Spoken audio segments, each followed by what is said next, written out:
नमस्कार, मैं सुखदेव राज स्वागत करता हूं आपका तहलका खबर पे। प्रिय दर्शकों, जैसा कि आप जानते हो कि लोकतंत्र की प्रथम इकाई पंचायत के चुनावों की घोषणा हो चुकी है। 9 तारीख को जिला परिषद और ब्लॉक समिति का मतदान होना है और 12 नवंबर को पंचायत के लिए मतदान होना है। तो इसी कड़ी में आज हम बातचीत कर रहे हैं जिला परिषद के वार्ड नंबर 1 से भावी उम्मीदवार पवन गुज्जर जी से। पवन गुज्जर जी, आपका बहुत बहुत स्वागत है और आपको शुभकामनाएं।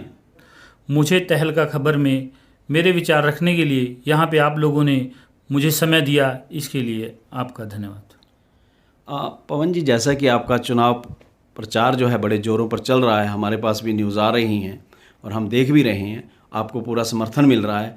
आपकी क्या प्रतिक्रिया इसके बारे में? देखिए, मैं पिछले 15-20 सालों से लगातार लोगों के बीच में रहता हूँ और ये मेरे जितने भी वार्ड नंबर 1 से सभी मेरे परिवार के लोग हैं, मुझे निजी तौर पर ये जानते हैं और आज मैं चुनावी रूप में इनके बीच में जा रहा हूँ और ये मुझे बहुत ही ज़्यादा स्नेह और प्यार दे रहे हैं। पवन जी, इससे पहले कि हम और सवालों पर बात करें, मैं ये जानना चाहूँगा कि आपका राजनीतिक कैरियर क्या रहा है? देखिए, मैं छात्र जीवन से ही राजनीति में थोड़ा इंटरेस्टेड रहा हूँ जी। और मैंने ग्रेजुएशन गवर्नमेंट कॉलेज नारायणगढ़ से की है। उसमें भी मैं एक्टिव रूप से आगे रहा हूँ और फिर मैं कुरुक्षेत्र यूनिवर्सिटी से फिजिकल एजुकेशन की ट्रेनिंग की है। वहाँ भी मैं राजनीति में इंटरेस्टेड रहा हूँ। जब भी मुझे कोई मौका मिला, मैंने उस टाइम में स्टूडेंट्स की, सभी विद्यार्थियों की जितनी भी समस्याएं हैं, मैंने उनको बहुत ही अच्छे तरीके से उठाने का प्रयास किया और काफ़ी हद तक हम उनको हल कराने में कामयाब भी हुए हैं। और उसके बाद मुझे 2005 में वार्ड नंबर 1 से जिला परिषद का चुनाव लड़ने का मौका मिला और जनता का जो अपार स्नेह मुझे मिला, तो उसके बाद मेरा जो हौसला था वो और ज़्यादा लोगों की सेवा करने के लिए बढ़ गया और उसके बाद मैं निरंतर ही लोगों के बीच में हूँ। जी। पवन जी, जैसा कि आपने बताया कि 2005 से लेकर के 2010 तक आप वाइस चेयरमैन रहे और लोगों की समस्याओं का आपने समाधान करवाया, लोगों की सेवा की। और अब ये 2010 से लेकर के 22 तक लगभग जो 12 वर्ष का अंतराल है, इसमें पवन गुज्जर जी कहाँ थे?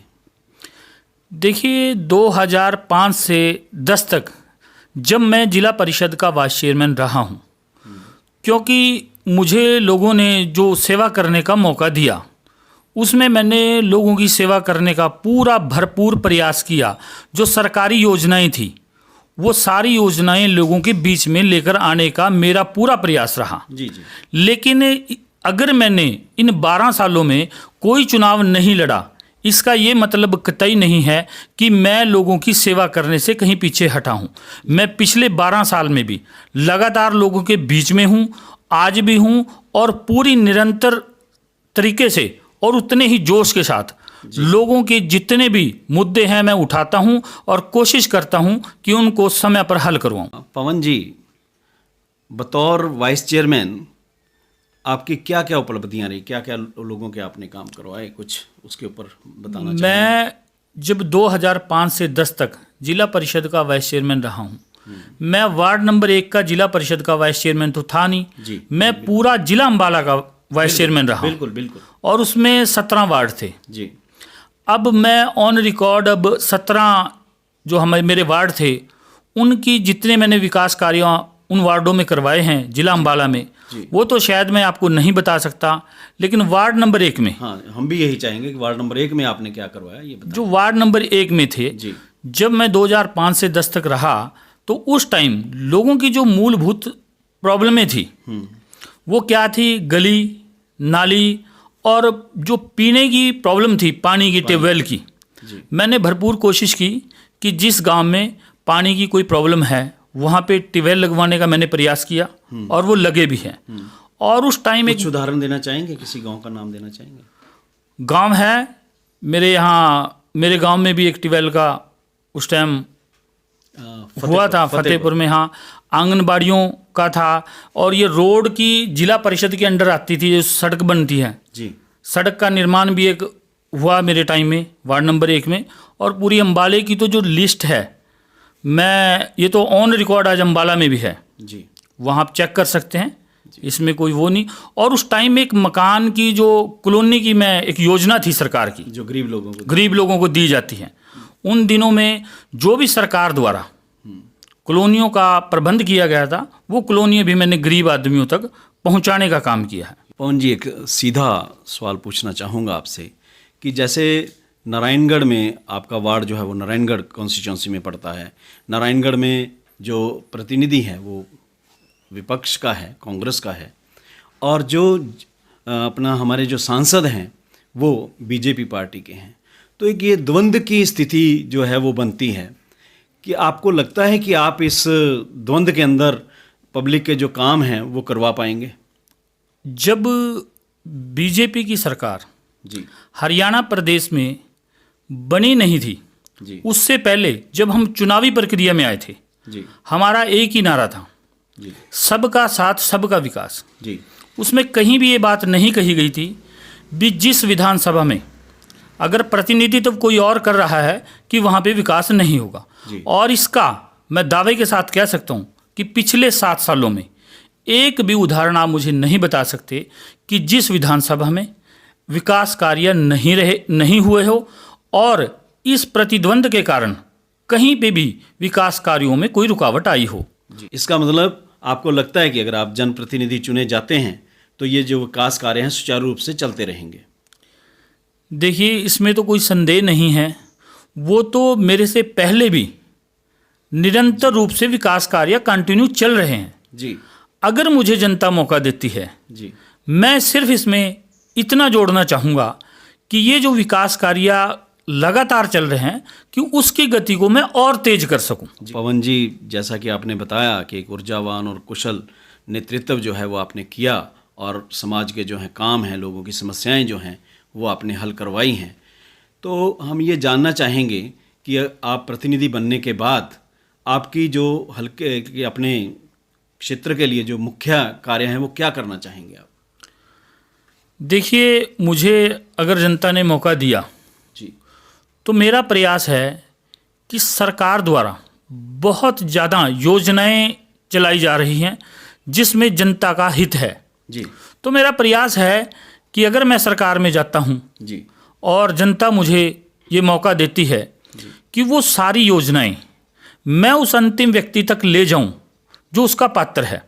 और जो पंचायती राज है वो जनता की, जिला परिषद जो पंचायती राज है, सरपंच है, ब्लॉक समिति है, वो जनता के बीच और सरकार की बहुत अहम कड़ी है। बिल्कुल बिल्कुल। तो मैं चाहता हूं अगर वो कड़ी बहुत मजबूत हो, अच्छा उसका सेवा करने का भाव हो, तो ये जो योजनाएं हैं हर उस पात्र तक पहुंच सकती हैं जो उसके काबिल है।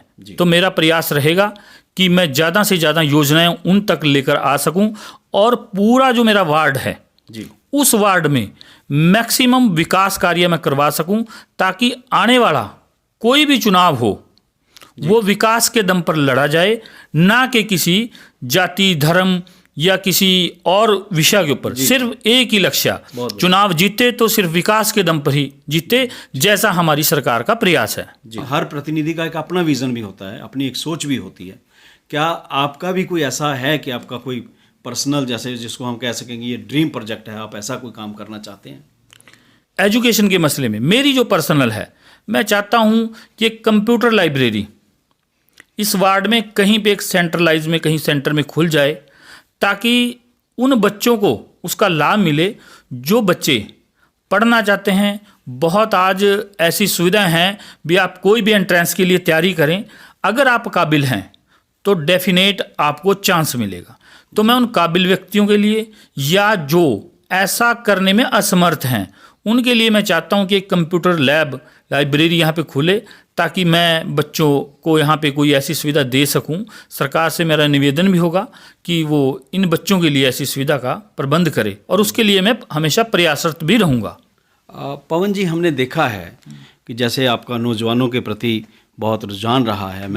हमने ये देखा है कि आप खेलों के प्रति भी बड़े सजग रहे हैं, बच्चों के बीच में जाते हैं खेलों के लिए भी। तो क्या आप हमारे युवा और हमारे बच्चे जो हैं उनके खेलने के बारे में भी कुछ करना चाहेंगे? देखिए, मैं खुद भी, मुझे भी ईश्वर की तरफ से कह लो थी, जब मैं कॉलेज में पढ़ता था, स्कूल में पढ़ता था, मैं भी वॉलीबॉल का प्लेयर रहा हूँ जी। मुझे बड़ा अच्छा लगता है जब कभी भी मुझे कोई भी खिलाड़ी, चाहे वो क्रिकेट का हो, जो मुझे बुलाता है तो मुझे ऐसा एक गर्व सा फील होता है अंदर से। और मैं ये बच्चों से, मैं कोई वहाँ पे जाता हूँ, सिर्फ एक ही बात कहता हूँ युवा साथियों से, भी जब बच्चा जवान होता है ना, उसको सिर्फ जवानी का नशा रहना चाहिए जी। जवानी के नशे के सिवा कोई नशा नहीं होना चाहिए जी। और जब व्यक्ति, खेल ही एक ऐसा माध्यम है, खेल ही एक ऐसा माध्यम है जिसके द्वारा बच्चे का संपूर्ण विकास हो सकता है जी। और वो गलत आदतों से बच सकता है और वो अपनी जो स्वास्थ्य का पूरी तरह से ध्यान रख सकता है, क्योंकि जब स्वास्थ्य सही है तो देश और प्रदेश दोनों सही है। आपके हलके में एक स्टेडियम भी है, उसका जीर्णोद्धार करने की ज़रूरत है, क्या आप कुछ ऐसा करेंगे? आज तो मुझे खुशी इस बात की बहुत होती है कि सरकार का आपने रिकॉर्ड भी चेक किया है कि खेलों के प्रति सरकार कितनी गंभीर है, लेकिन उसके बाद भी मुझे खुशी होती है कि जो बच्चे, युवा साथी हैं, खिलाड़ी हैं, वो एक अपने आप में भी बहुत उत्साहित हैं खेल के प्रति।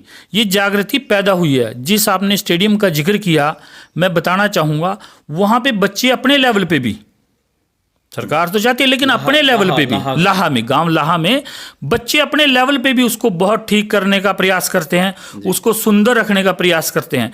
जब लोगों में ये भाव जागृत हो जाता है ना कि ये जो मेरे लिए नहीं, ये मेरी है, ये सरकार की नहीं है, जब हम कुछ सुविधाओं की सरकार की समझकर उनको, उनकी केयर करना छोड़ देते हैं, शायद उन चीज़ों में दिक्कतें आनी शुरू हो जाती हैं। लेकिन बच्चों में ये बड़ा भाव है, उसको बहुत सुंदर, मैं जाता हूँ वहाँ पे, अच्छा रखते हैं उसको, और मेरा प्रयास है कि उसको मैक्सिमम ज़्यादा, अगर मुझे मौका मिला तो मैं, खिलाड़ियों के लिए तो मेरे मन में बहुत भाव है, अगर मुझे मौका मिला तो मैं ये करके दिखाऊंगा। जी। पवन जी, एक अभियान चल रहा है, पूरे इलाके की आवाज़ भी है कि नारायणगढ़ को जिला बनाया जाना चाहिए, इसके बारे में आपका क्या कहना है? देखिए, मैं इसका पूरा समर्थन करता हूँ जी। और ये मैं मन से चाहता भी हूँ जी कि ये ज़िला बनना चाहिए। और देखिए, ये सरकार का काम है, टेक्निकल प्रॉब्लमें भी होती हैं, सरकार की अपनी मंशा भी है जी। लेकिन जब नॉर्म पूरे हो जाते हैं जी, वो समय आएगा। और इसमें मैं बिल्कुल दावे के साथ कह सकता हूँ, आप लोगों ने जो पिछले बहुत लंबे टाइम से एक मुहिम चलाई हुई है, वो एक दिन कामयाब होगी। और इसके लिए आप लोग ही, जिन लोगों ने मुहिम शुरू की है, वो लोग ही एक दिन सरकार का धन्यवाद करेंगे कि आपके नहीं, ये पूरे हलके की मांग धन्यवाद पूरी हो गई है। पवन जी, हमारी शुभकामनाएं हैं कि आप चुने जाएं, आप प्रतिनिधि बने जनता के। आप अपने मतदाताओं को क्या संदेश देना चाहते हैं? सबसे पहले तो मैं सभी अम्बाला वासियों से ये निवेदन करूंगा कि 9 और 12 तारीख को आप सभी ज़्यादा से ज़्यादा मतदान करें, क्योंकि यही एक मतदान आप आने वाली जो आपका प्रतिनिधित्व है उसको तय करेगी और ज़्यादा से ज़्यादा काबिल व्यक्ति जीत कर जाएँ और आप ज़्यादा से ज़्यादा मतदान करें। और मेरा निवेदन है अपने हलका वासियों से, वार्ड नंबर 1 से मेरी नम्र प्रार्थना है आपसे कि आप ऐसे व्यक्ति का चुनाव करें जो कल कर जब चुनकर आएगा वो आपको ये कतई नहीं कहे कि मेरी इस सरकार में कोई भागीदारी नहीं है। मैं चाहता हूं कि आप मुझे विजयी बनाएं और मैं ज़्यादा से ज़्यादा विकास कार्य आपके कर सकूं और मुझे ये सेवा का मौका जरूर दें। धन्यवाद।